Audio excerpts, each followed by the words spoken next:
আল্লাহ রাব্বুল আলামিন সূরা বাকারার 63 নং আয়াতে বলেন, ওয়া ইযা আখাযনা মিসাকাকুম ওয়া রাফা'না ফাওকাকুমুত তুর খুযু মা আতাইনাকুম বিকুওয়াতিন ওয়াজকুরু মা ফীহি লাআল্লাকুম তাত্তাকুন।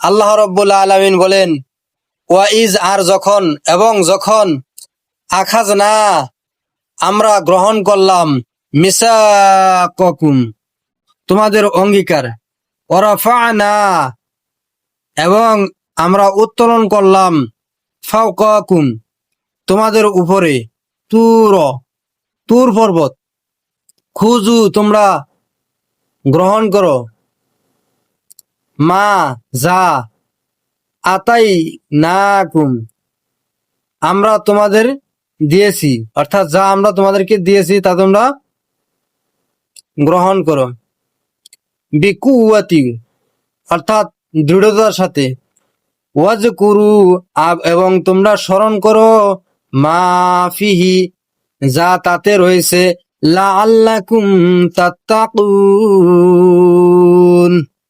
যাতে তোমরা তাকওয়া অবলম্বন করতে পারো। এর পূর্ণ অনুবাদ হলো, এবং যখন আমরা তোমাদের অঙ্গীকার গ্রহণ করলাম এবং তোমাদের উপর তুর পর্বত উত্তোলন করলাম, আমি তোমাদের যা দিয়েছি তা দৃঢ়তার সাথে গ্রহণ করো এবং তাতে যা আছে তা স্মরণ রাখো, যাতে তোমরা তাকওয়া অবলম্বন করতে পারো।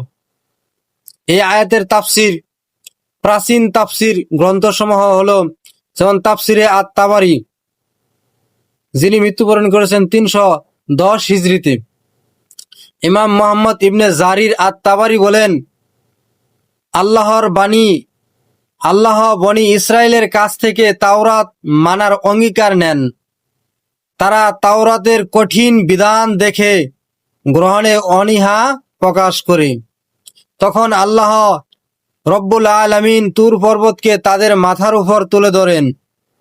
তারা মনে করল যে পর্বত তাদের উপর পতিত হবে, তাই তারা বাধ্য হয়ে অঙ্গীকার গ্রহণ করে।